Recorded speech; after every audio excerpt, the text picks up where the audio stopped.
Welcome to New 6th Gen Farmer. Now today, hopefully will be the last installment of the John Deere 6000 high cycle build series for at least a little while. We're kind of getting some other stuff ready for spring. We got the field cultivator hooked up right there.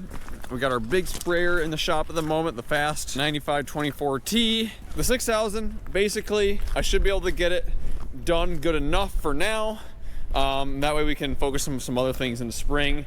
There will be some few smaller videos in the future here, but for now, want to get the seat back in it, get some of my electronical stuff put in it, and then it'll be done. And it's a little bit of a colder day, so we're probably gonna need a little bit of starting fluid to get this thing going. It's not exactly a warm-blooded animal.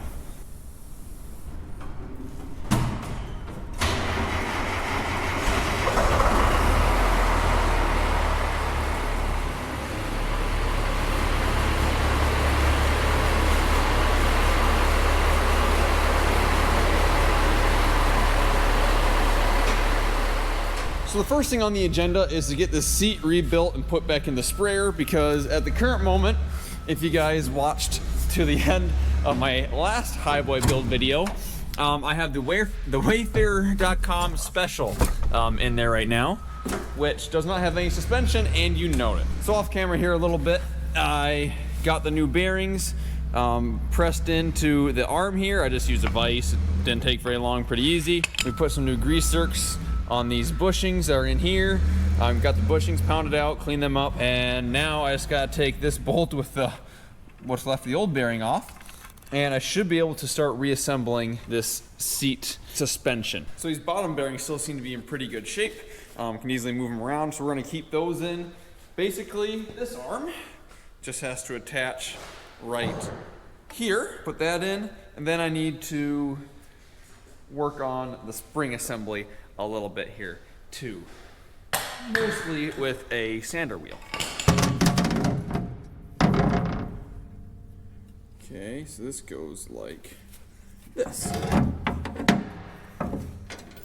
Now I'm not going to tighten everything up until I get the whole thing together, because I just want to make sure everything goes together the way it's supposed to.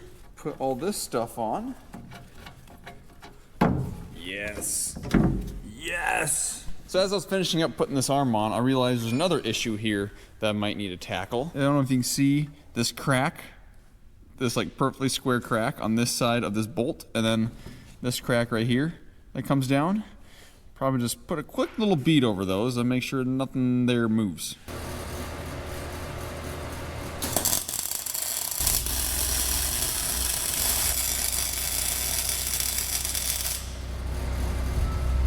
And now we got the structure, which this is what bolts to the floor.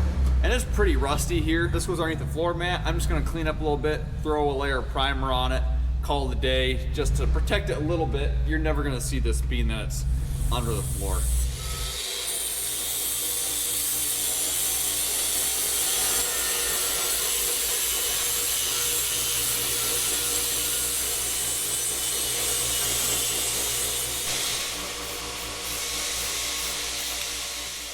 Okay, and while that's drying, we're gonna see if I can get the rest of it put on loosely to see if it all goes back together the way it's supposed to.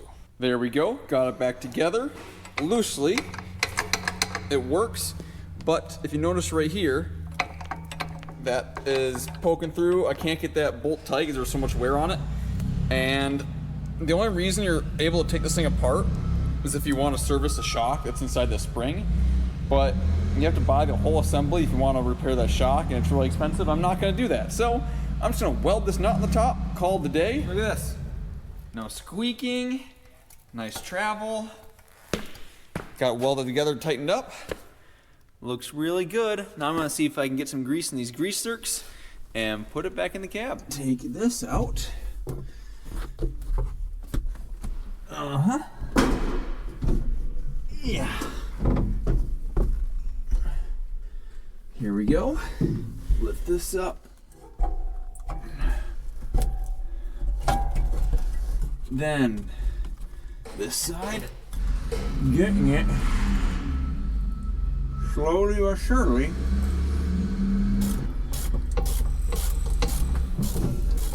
Okay.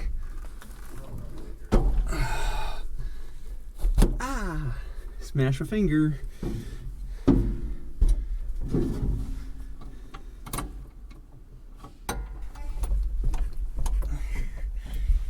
It doesn't squeak anymore, Dad. Yep. We got a non-squeaking Highboy seat. So next I need to fill this empty gap right here. I have a voltmeter / one-hand USB charger, and I have a cigarette lighter adapter. And they're gonna go right here. One's gonna power the GPS system, the John Deere GPS system, and the other is going to just have a voltmeter on it, and then I can charge my phone or headphones, whatever I need to do with that one. This had a plate on it, but it had some holes already drilled in it for some other things, and I just want to 3D print a custom plate here that'll look nice, it'll fit good, and it will work perfectly with my adapters I'm gonna put right here and right here. So I got my iPad along, got my Apple Pencil, and a calipers and a tape measure. I'm gonna quickly design this in my 3D modeling CAD software on my iPad. So I'm using an app called ShapeR3D for my 3D modeling. I just use an old iPad 8 and original Apple Pencil. It does a fantastic job. I don't do anything super complex on here, but it works really good for the little projects I need to do, like this little bracket here in my Highboy. I've designed quite a few other things in this that are more complicated, but this works really good. It's super easy to learn how to use, and I've been extremely happy with it and have never even bothered trying to learn any other 3D modeling programs. So, like I kind of mentioned before, this is super slapped together. I just kind of measured everything roughly, loosely, and made a basic design for what I knew I wanted. So after you create the 3D model, you have to put it in a 3D slicing program. So this is at my computer at home, and this is me just telling the 3D printer what material I'm using, what I want the infill to look like, which is how rigid you want it to be, how thick do you want it to be. I don't remember what I did for infill in this. It looks like 30-some% here, just to make it rigid enough that it won't break, but I don't want to waste a ton of filament on it either. So once that is saved, it goes straight to the 3D printer. And now here's a time lapse. Kind of hard to see here, but it is printing this bracket layer by layer. Probably spent 15 minutes designing the bracket, and then I spent another 10 minutes in the slicer, and then I just started the 3D printer before I went to bed, and when I woke up, I had a finished print. I use an Ender 3 S1 Pro printer. So the 3D printer has finished. I have the bracket, whatever you want to call it, right here in my hand. Don't be fooled. It took me a couple times. My other 2 iterations, right here. I didn't feel like spending an hour measuring everything perfectly. I kind of slapped it together, and my time is worth more than the little block of material that I use to make this. I just run my 3D printer when I'm sleeping. So save myself a bunch of time, but I did have to do it 3 times. And now I know what you guys are thinking. You're like, wouldn't have it taken less time just to do it once properly than 3 times? No, because in order to do it properly the first time, I would have had to take some really good measurements. Basically, I just slapped it together, probably spent about a third the time that I would have. And every iteration was like a whopping 1 minute on CAD, shortening one side by a millimeter or something. So overall, I think I spent a lot less time on it, just slapping it together 3 times. And then to run a 3D printer, you just upload and hit start. So maybe 5 minutes total each time I had to do an iteration. So there's a little bit of a gap right there, but I really don't care. Well, there we go. That almost looks factory. Got a voltmeter here that also has 2 USB ports on it. So if I want to charge my phone or camera battery late at night, I can. And the voltmeter, I just like to have the voltmeter because I'm running so many different electronics, and this is an old alternator, an underpowered alternator. There's definitely more power being pulled than what the sprayer was designed to do. So I just like to have the voltmeter there so I can monitor it, see if my alternator's going bad or whatever. And then I also have a 12 volt, I call them cigarette lighters because that's what they were originally designed for. And this will power my harness that runs my John Deere GPS setup. It's going to be the same one that's on my little 4-wheeler right there that I use for doing boundaries and guidance and stuff. So the plan is the voltmeter and the USB charger, I'm going to power off keyed power on my power strip that I installed down there, but this will be constant power with my distribution blocks. Actually, I'll probably just plug that into the power strip too. That's the beauty of that power strip, is if you just use the little quick connects, little electrical quick connects, you can choose to either have constant or keyed power. So that's pretty cool.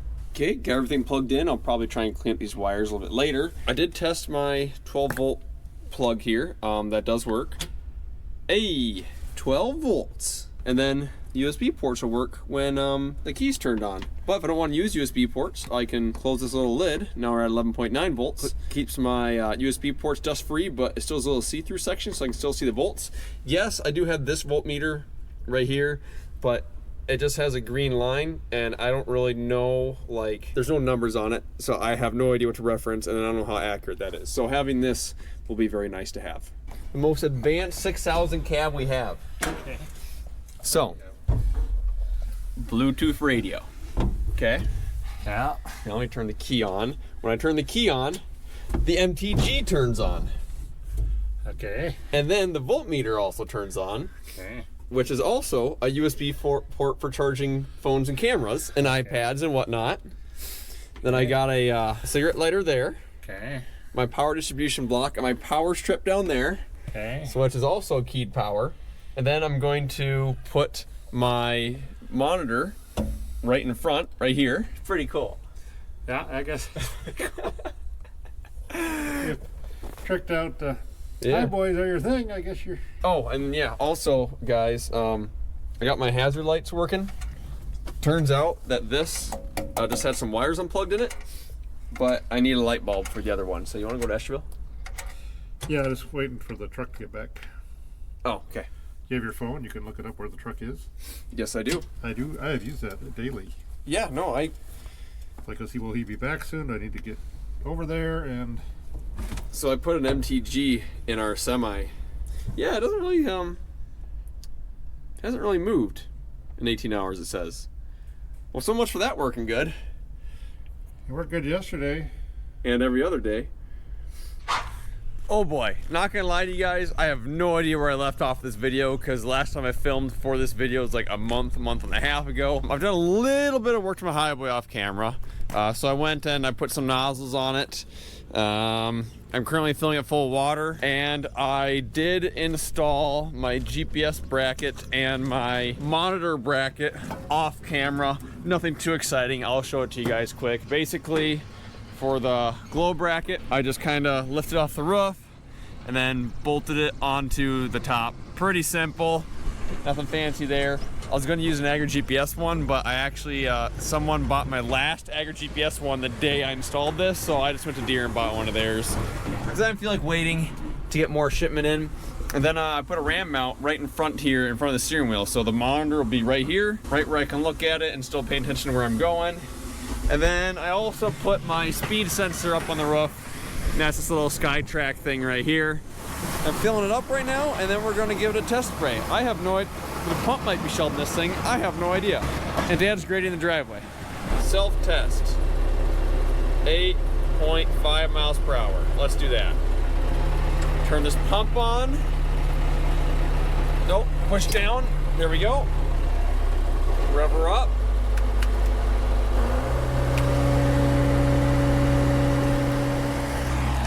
Look at that. We're actually spraying. Not gonna lie. Wasn't really expected to work the first time. We got a couple plug nozzles, but that's nothing I can't fix. What's going on over here?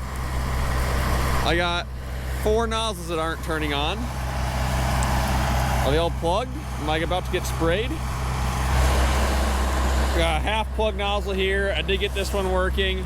Not quite for sure. I forget. Do I have enough? Do I have flow going? Yeah.